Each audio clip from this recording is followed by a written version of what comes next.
নতুন টপিক গুরুত্বপূর্ণ গিরিপথ এই নিয়ে আলোচনা করব। ফার্স্ট হচ্ছে এর মধ্যে জম্মু কাশ্মীর রাজ্য আর এর গিরিপথগুলির নাম হলো বুর্জিলা, আর্য জিলা। এরপর হচ্ছে রাজ্য হিমাচল প্রদেশ, এর গিরিপথগুলি হলো সিপকিলা আর হচ্ছে বারলাচা। এরপর হচ্ছে রাজ্য সিকিম, এর গিরিপথগুলি হলো জোলেপলা আর নাথুলা। এরপর হচ্ছে রাজ্য অরুণাচল প্রদেশ, এর গিরিপথ হচ্ছে বোমডিলা।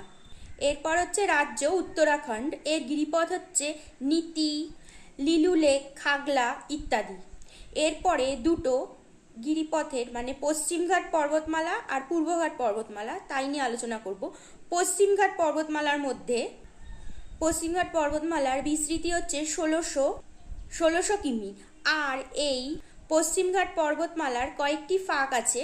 তার মধ্যে প্রথম যে ফাঁক সেটির নাম হলো তামিলনাড়ু আর কেরালার সংযোগস্থল পালঘাট। আর দ্বিতীয়টা হলো পুনা ও মুম্বাইয়ের সংযোগস্থল ভোরঘাট। আর তৃতীয়টা হলো নাসিক আর মুম্বাইয়ের সংযোগস্থল থালঘাট। এই ছিল পূর্বঘাট পর্বতমালা নিয়ে আলোচনা। আর পূর্বঘাট না, পশ্চিমঘাট পর্বতমালা নিয়ে আলোচনা। এরপর হচ্ছে পূর্বঘাট পর্বতমালা। এই পূর্বঘাট পর্বতমালার সর্বোচ্চ শৃঙ্গের নাম হলো মহেন্দ্রগিরি। আর পূর্বঘাট পর্বতমালা ৬০০ কিলোমিটার বিস্তৃত। এই ছিল গুরুত্বপূর্ণ গিরিপথ নিয়ে আলোচনা। ভিডিওটা যদি তোমাদের ভালো লেগে থাকে অবশ্যই লাইক ও সাবস্ক্রাইব করতে ভুলো না।